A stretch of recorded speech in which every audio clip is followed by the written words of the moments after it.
Some of the best lessons in growing cannabis come from realizing what not to do. Today, I'll show you the top 3 things I had to unlearn that helped me grow healthier plants, get bigger yields with way less stress. Come on, let's do this. But before we do, this video is sponsored by Real Growers Grow Dots. If you are tired of chasing complicated feeding schedules, you gotta check out Grow Dots. You just mix them in at the start, and it feeds for your entire grow. There is no measuring, there is no second guessing, just great results and beautiful plants. Come on, go check it out over at realgrowers.com. Use coupon code Scotty420, save 20% off your first order. And come on, Hassie, let's unlearn some stuff here. All right, since we just did a plug for Grow Dots, Right. Let's start with nutrients. What was the biggest pain point mistake that you had to unlearn when it comes to nutrients? Yes, and by the way, this before Grow Dots, I used Canna A and B. I used GH3 part. I didn't use any 12-bottle systems, and that's the first one, is more nutrients don't equal bigger buds. This isn't a Grow Dots commercial, but there are so many nutrient companies out there that have a 2 or 3 bottle system, and they work amazing. There's a few nutrient companies out there that still have these 12 and 15 bottle systems, and that's not going to be the determining factor of what makes your buds bigger or higher quality. It's not all those additives. It's your base nutrients. And your base nutrients, this is what I found shocking. Sure. I thought they were super important, which they are. They are, yeah. But they only really make up a fraction of what's building the plant. They're super important, but they're not the building blocks of the plant. They're the facilitators. They're what moves the nutrient around. They're the green stuff that goes inside the chloroplast so that it can fix carbon, and then high carbon from the air, hydrogen, and oxygen. Those are what 95% of the plant is made out of. And that's what your terpenes are, hydrogen and carbon. So that's what you really want to concentrate on. Getting those in the right proportions, making sure that you have a strong foundation of your base. And what I mean is, your macronutrients, your N, P, and K, your secondary nutrients, your calcium, your magnesium, your sulfur, and then just those right amount of those little micronutrients. And just how that's described is those micronutrients are things, one of them is iron. It's the same thing that we need. Zinc, same thing that we need. You only need the tiniest amount. You don't want to pay a fortune for them, but you need the tiniest amount, and it keeps everything going. This is a living system, and some of the things that we need to keep going, we need just the tiniest amount. But if we don't have them, the whole system breaks down.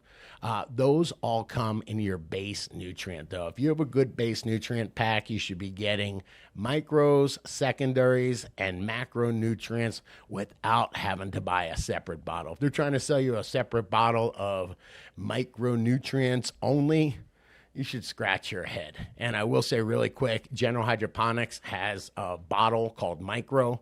That's not micronutrients. There's a lot of macronutrients in there. That's where they put their micros as well. But when you see like GH Micro, that's a good product. I've seen that product for years and years. Has a lot of it has a lot of base nutrient in it, a lot of macros too. So a little bit deceptive there. The thing that I get concerned about is a lot of people mix and match. They really like this product from this line and this product from this line. And I've seen things go terribly wrong doing that. I mean, if you really know what you're doing, I see so many people that buy bottles and things that they don't understand. That would be the real advice. It's just if you're going to buy something and spend money on it, understand what it does and make sure it fits into your system.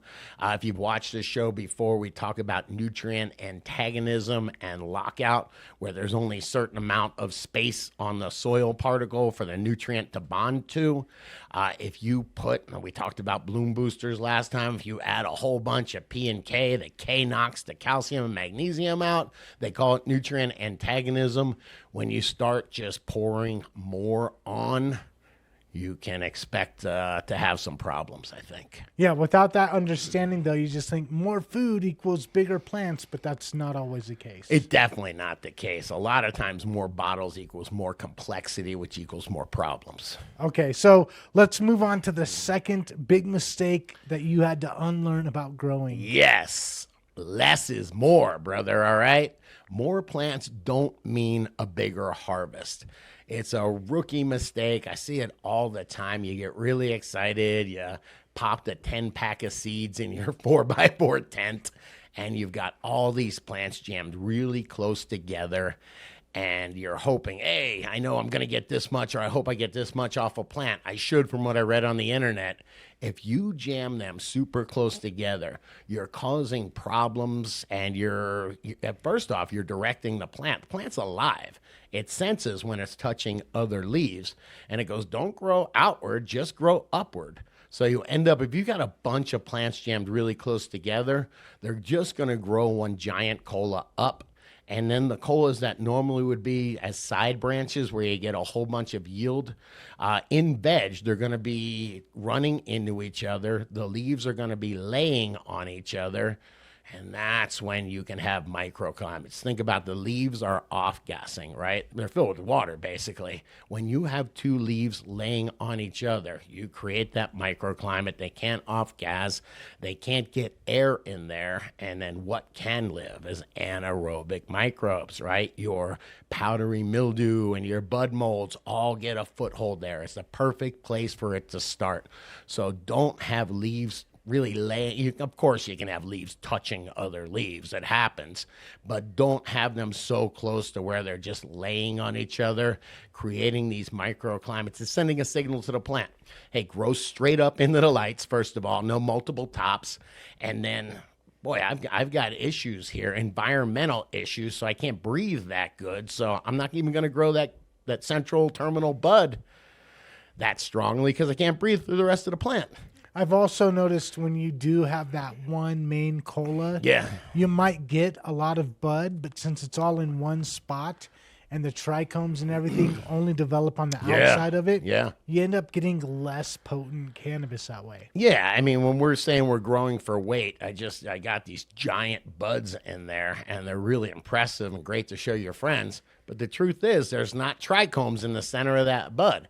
I'd rather have 6 or 10 little nuggets that are covered in trichomes. So having that one giant central bud, it does look cool, but if you're really looking for, quality smoke day in, day out, I'd rather have a bunch of, I don't say popcorn, but a bunch of couple gram nugs. Everyone's loaded with trichomes.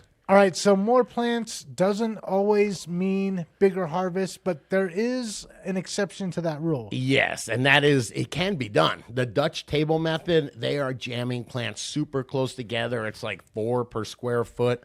They are cloning them, and then they are firing up. They are flowering up the clones. So they are deliberately growing these super small plants. They're deliberately just going for one bud. There's tons of airflow. So they know what they're doing, and that probably is the way to get the most amount of yields. But just for hobby growers like us, there are so many problems that come with jamming plants super close together.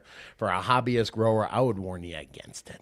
Okay, let's move into the third thing that you had to relearn as a grower to actually get better cannabis. That's easy, man. Sterile roots are not healthier roots. Don't forget, I spent decades in deep water culture.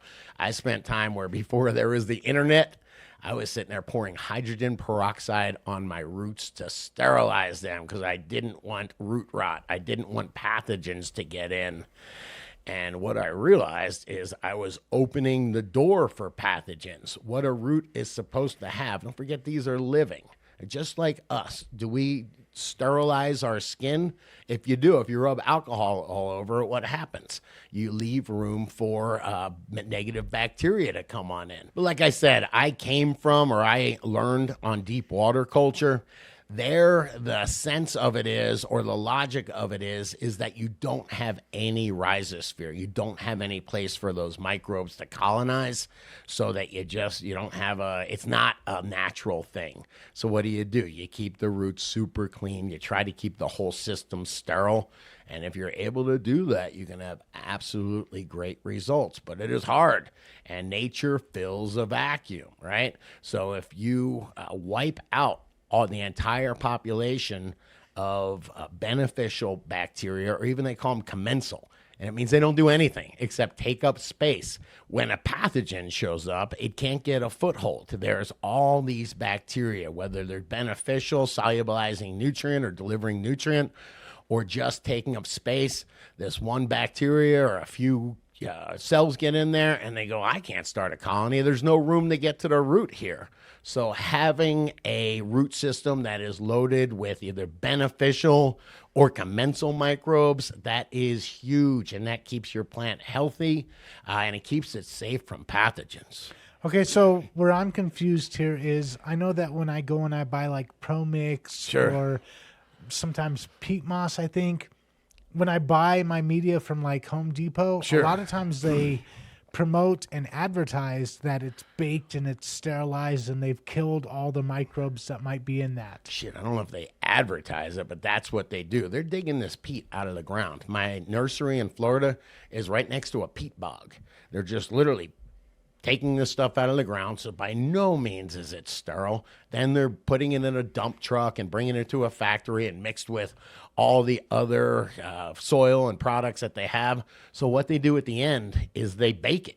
Or in the beginning, they take it in and they bake it and they kill everything. They sterilize it. And then some of these companies, ProMix is one, they have a product where they'll add a teaspoon of mycorrhizae back in there or something like that so they can say that it's fortified.